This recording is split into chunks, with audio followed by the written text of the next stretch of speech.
परसों भी काम है, शुक्रवार को आपकी महाशिवरात्रि का महापर्व आ गया, तो काम ही काम है।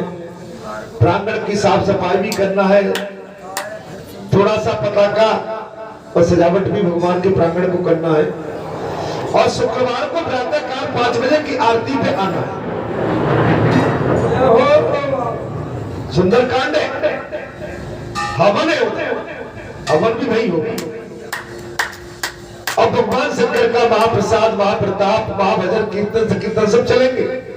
महाराज अपनी सेना को तितर बितर हुई देखकर महिषासुर क्रोध में भर आया, स्वयं देवी की ओर दौड़ा और उसने भयानक गर्जना की मारी।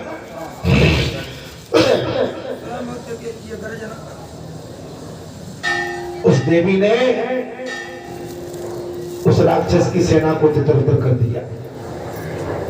उसे देखकर कात्यायनी ने बड़े जोर से 88 किया मारा।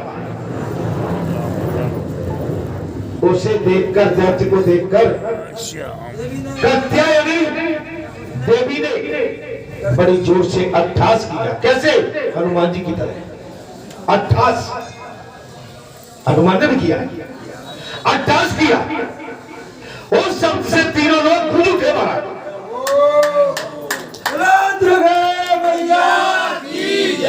गर्जना की, 88 का मतलब है गर्जना। मां भगवती की इतनी जोर की गर्जना थी जैसे 88 हनुमान की गर्जना। बढ़ने लगे आकाश 88 का। देवी की 88 युक्त मुख से सैकड़ों फुलंदी, सबर, मलेच्छ, शक, यवन आदि प्रकट हो गए। 88 किया और भगवती मुख से तमाम शक्तियां पैदा हो गई, प्रकट हो गई। तब देवी ने आज्ञा दे दी, तुम सब लोग इस दुष्ट आत्मा महिषासुर की सेना का और इन बलवंत दैत्यों का शीघ्र वध करो। वध करो। क्या करो? वध करो। आप किसी की तपस्या में अगर तुमने सेंध लगाई तो वो सहज नहीं होगी। अगर कोई कथा चल रही है, कीर्तन चल रहा है, संकीर्तन चल रहा है, आरती तपस्या, किसी सतपुरुष की वाणी से कोई कल्याण रूप वर्ण कर रही है, सब आप उसमें आके वेदन करोगे तो आपको वो भोगना होगा।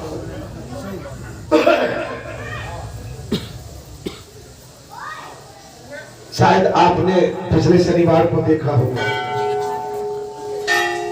पिछले शनिवार को देखा, आप विघ्न मत डालो। आप किसी की तपस्या में अहंकार पूर्व आके हल्ला मचाओगे तो इसमें उसका नहीं, तुम्हारा स्वयं का नुकसान होने जा रहा है। उनका ये आदेश सुनकर बेबलमान और दुर्बुद्धिस्त वीर दैत्यों की सेना की ओर दौड़ पड़े। फिर तो उनमें बड़ा भयंकर युद्ध प्रारंभ हो गया महाराज। वो समय किसी को अपनी पराजय, पराये का ज्ञान नहीं था, अपने और पराये का ज्ञान नहीं। देवी के उत्पन्न किए हुए योद्धाओं ने सब दानवों का उत्साह भंग कर दिया। सारे दानवों की शक्ति खत्म। कितने ही दैत्य उनके द्वारा मौत के घाट पर उतार दिए गए तथा कितने ही उनके भीषण प्रहार से जर्जर हो। अपनी सेना का पांव उखड़ता देखकर महिषासुर क्रोध से उन्मत्त होता और देवी से कठोर वाणी में बोला, ओ पापिनी। पापी कह रहा है एक सर्वेश्वरी,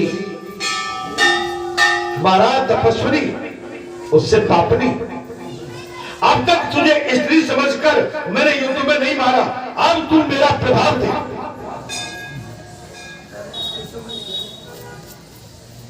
मैंने तुझे स्त्री जानकर युद्ध में नहीं मारा, अब मेरा प्रभाव दे।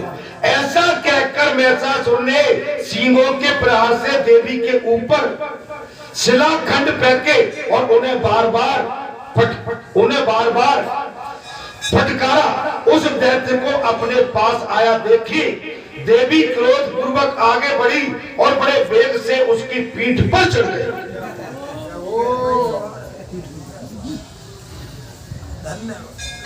महिषासुर की पीठ पर चढ़ गई। उन्होंने लगातार लात से इतना मारा कि वो लहूलुहान हो गया।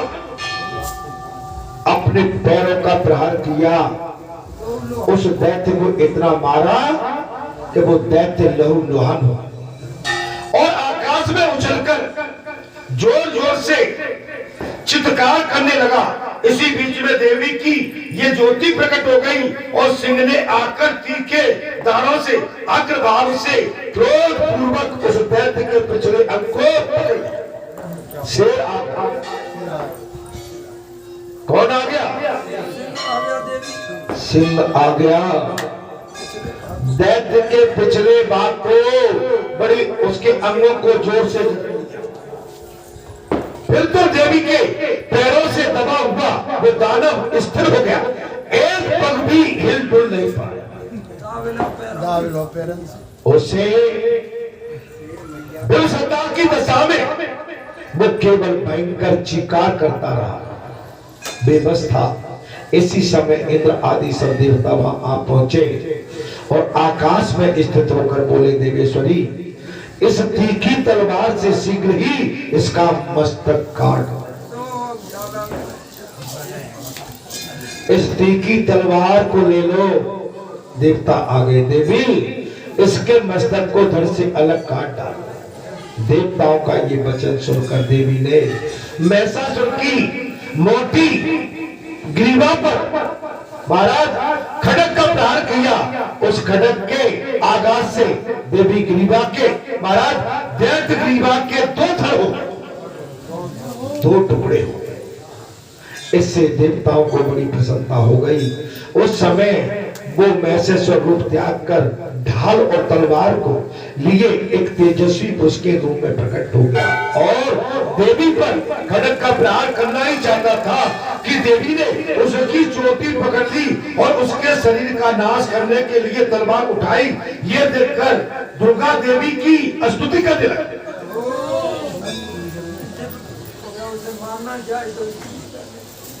वो दुर्गा देवी की दानव बोला, देवी आपकी जय हो।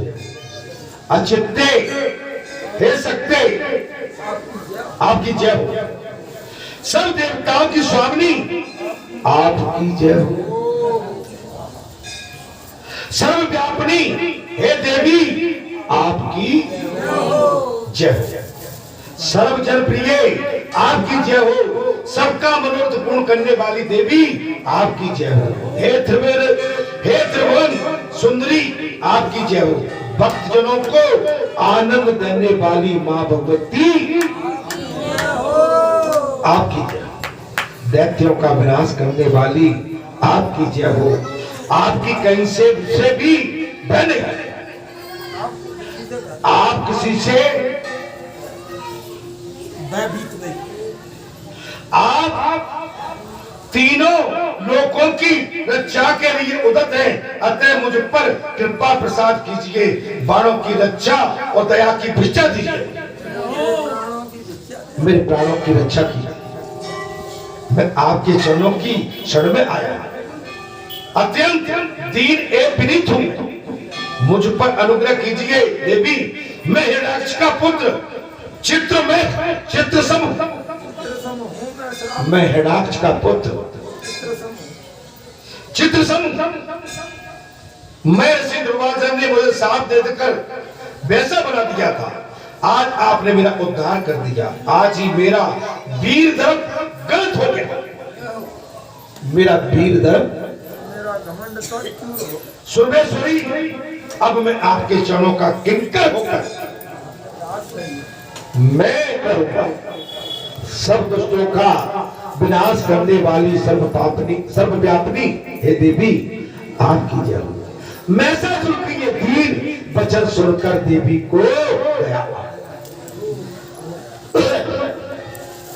महिषासुर ने इस प्रकार महाराज कात्यायनी देवी से विनय कर स्तुति की है।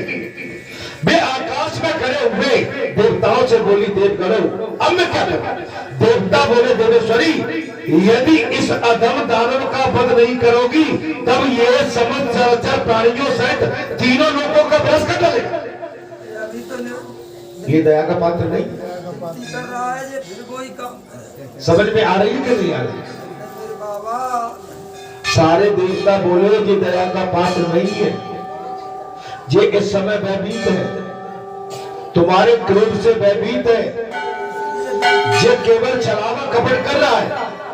हे देवेश्वरी यदि आपने इस अधम दानव का वध नहीं किया तो ये समस्त चराचर प्राणियों सहित तीनों लोगों का विनाश कर डालेगा। फिर तो तुम्हारे पास भारत के निमित्त क्या हुआ?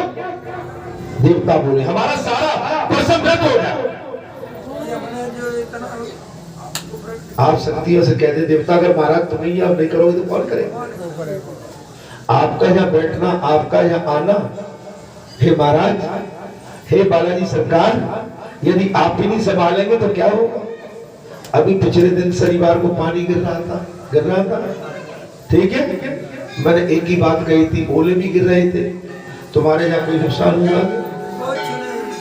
मैंने तो ये कही थी कि जो रोडों पर जाके टटियां बाल लगा देते हैं, अगर भी लगा सके तो ऊपर वाले बाप भगवान में लगा दो। ऊपर वाले खाए भैया रोक लो पानी, रोड तो बंद कर देते हो, पंचों का रास्ता रोक देते हैं, काय के लिए? गऊ खेत में मोरी डाले चाहिए ना, इसलिए अब ऊपर से जो है होता है रोक लो तब जाओ। क्यों? अरे भाई तुम तो सबको तो समर्थ हो रहा, तुम तो सही बात है।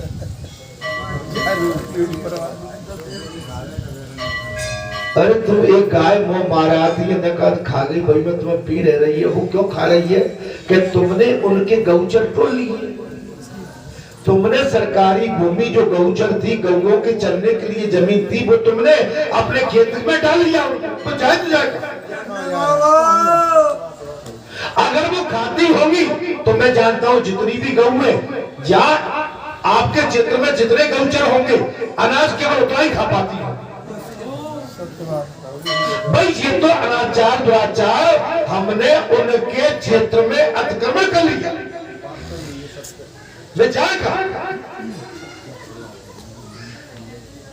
देखो जहां में दुश्मन लटका ले पुलिस का महाराज, सत्य बात कहने की क्षमता और सत्य बात को सुनना बहुत कठिन है। आगे और सुनते भी हो, युद्ध करने का सारा कष्ट सहन किया, इससे भी कोई अच्छा परिणाम नहीं निकलेगा। अब मैंने तुझे बात इसलिए देवता कह रहे हैं कि भाई जहां में कजू करो तो कर ले, जैसे कजू है नहीं रहो, तुम न कऊ की दीवार फटक दो, न कऊ की जोड़ लो, अपने खेत है ठोक लो, अपनी खेत की मैंने दूसरे की में डाल दो, तीसरे को मिला दो, इससे तुम्हारी भूख नहीं मिटेगी, इससे तुम्हारा गुजारा नहीं होने वाला। तुम गऊ में जो लठ दे के भगाते हो ना बेदर्दी से, इससे तुम्हारी प्यास नहीं बुझेगी। प्यास तो तब बुझेगी तब गऊ पानी भी पिएंगी, घास भी खाएंगी। जब गऊ संतुष्ट हो जाएंगी तो तुम्हारी भी तृप्ति, तुम्हारी भी तृष्णा, तुम्हारी तृप्ति पूरी हो जाएगी। गऊ माने धर्म। जब आप गऊ पर प्रहार करेंगे, एक दिन मुझे इधर जाना था भैया, इधर ये रोड बनेगी, मैं कहूं तो रोड बंद। मैंने अपना सन्नाटा खींचा कि हाल किसी से कहता हूं तो भैया मेरे को खरी खोटी सुनना पड़ेगा। क्या कर रहे हो तुम? अरे तुम्हारा घर हो, तुम्हारा चौवाप, तुम्हारी कुछ हो, तुम्हें समझ में, तुमने तो सरकारी रोड को बंद कर दिया, बाल लगा। अब ऊपर बाल लगा देते जब पानी गिरो, बुरा तो नहीं लग रहा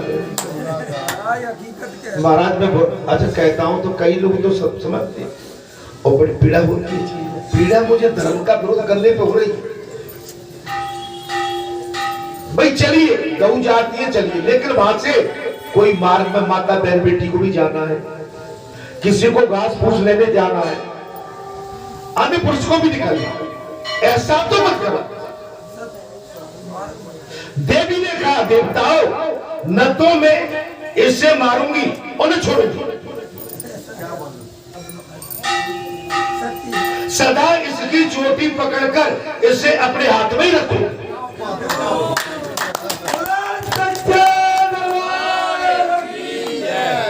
अब ये विनती कर रहा है तो मैं इसे मारूंगी भी नहीं और छोड़ूंगी मैं, मेरी मैया। अब तो जाके ये चुनटी है ना, छोटी जी मेरे हाथ। देवता बोले मां भागे, तुम्हारा कथन ठीक है, इस समय ऐसा ही करना उचित होगा। तो मनुष्य स्वरूप में स्थित हुई तुम्हारी पूजा करेगा, उससे तुम्हारा दुर्लभ दर्शन प्राप्त होगा। आज से विद्या वाहिनी देवी के नाम से तुम्हारी ख्याति होगी, और आशिवन नाम से शुक्ल पक्ष में अष्टमी और नौमी तिथि को जो मनुष्य तुम्हारी भक्ति पूर्वक पूजा करेगा, उसे 1 वर्ष तक कोई रोग भय एवं तिरस्कार आदि की प्राप्ति नहीं होगी। तब सूत जी बोले, ऋषवरो, उसके लिए अकाल मृत्यु तथा चोर आदि का उपद्रव भी नहीं रहे। सूत जी कहते हैं, देवता लोगों, ऐसा कहकर अपने अपने स्थान को देवता चले गए हैं। इंद्र ने दीप कार्य के बाद त्रिलोकी का अकंटक राज्य प्राप्त किया। तदंतर सब लोग सुखी हो गए। देवता पुनः तीनों लोकों में यज्ञ भाग के भोक्ता हुए और अनर्थ देश में सुरत नाम से प्रसिद्ध एक राजा हो गए। उन्होंने उत्तम भक्ति पूर्वक हाटकेश्वर क्षेत्र में देवी की स्थापना की है, और चैत्र मास के शुक्ल पक्ष की अष्टमी तिथि को जो पुरुष उत्तम भक्ति भाव से यहाँ देवी का दर्शन करता है, वो 1 वर्ष तक कृतार्थ मनोरथ को प्राप्त होता है। आगे की कथा में थोड़ी देर बाद कहूंगा, तब तक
का कृष्ण पक्ष का जो महापर्व चलेगा, इसमें ही महाशिवरात्रि का महापर्व भी हमारे सामने आने वाला है, और उसके लिए अभी से धूम मची हुई है ना।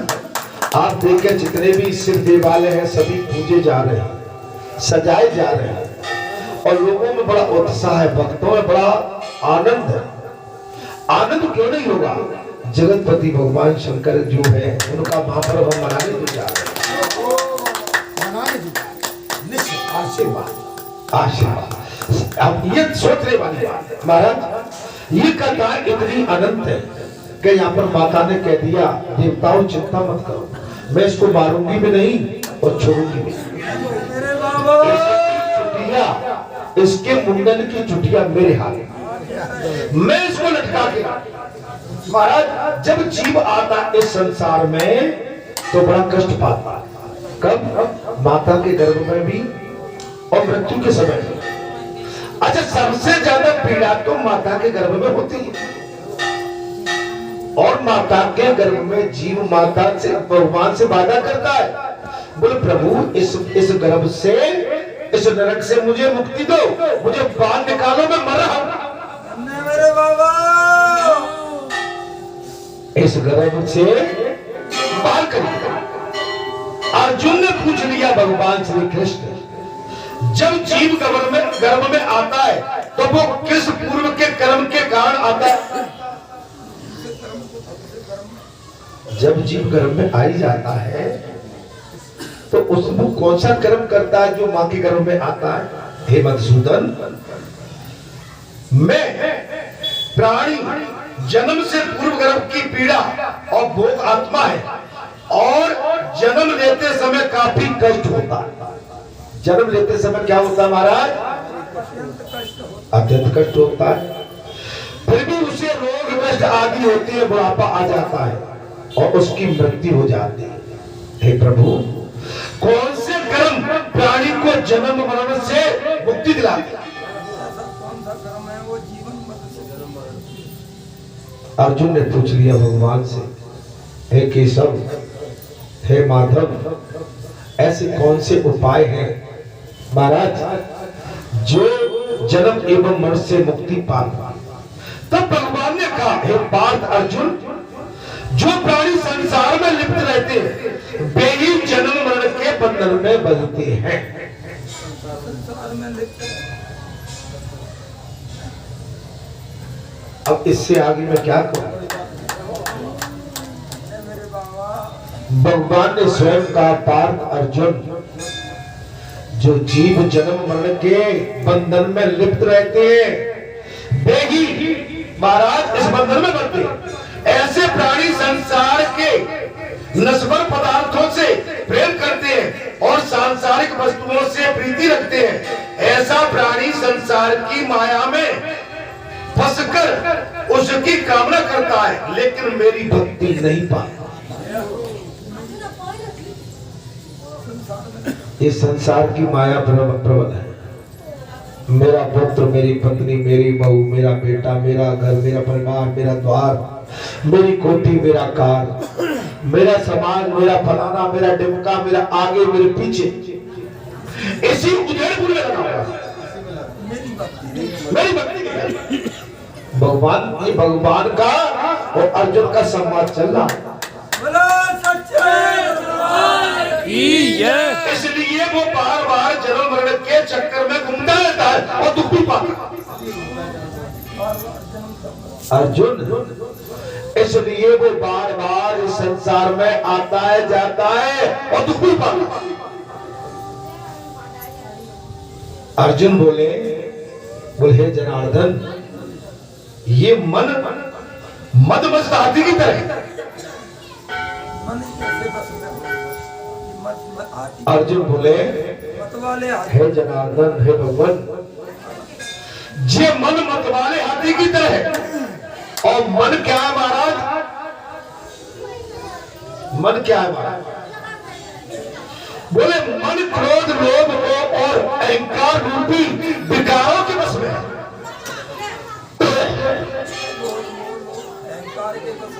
बोले मन का चक्कर क्या है?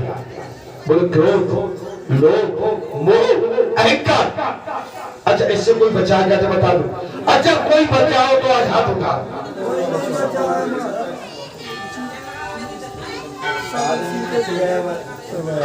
आदमी में पशु पंछियों से ज्यादा है।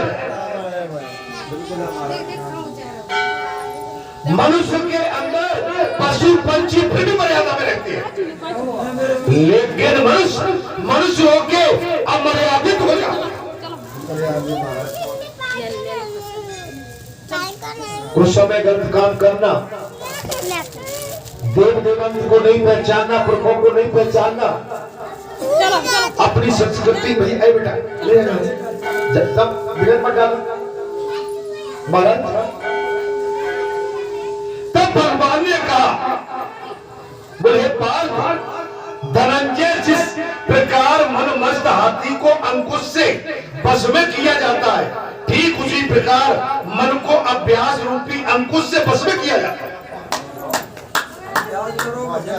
हमने सुबह कथा में अपना मन कथा में लगाओ, अपना मन भजन में लगाओ। शादी ब्याह में जाओ लेकिन टाइम से लौट के आ जाओ। खेत कल्याण में जाओ लेकिन टाइम का ध्यान रखो। नौकरी चाकरी मजदूरी के लिए जाओ, लेकिन भगवान से प्रीति मत छोड़ो।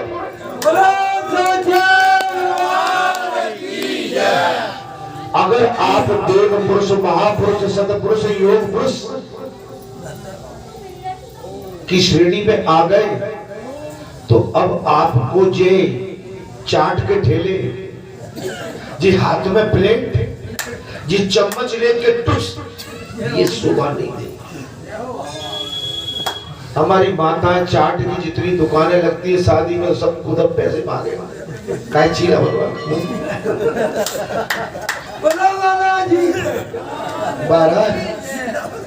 काय दे बड़ा खाए चीला खा लो।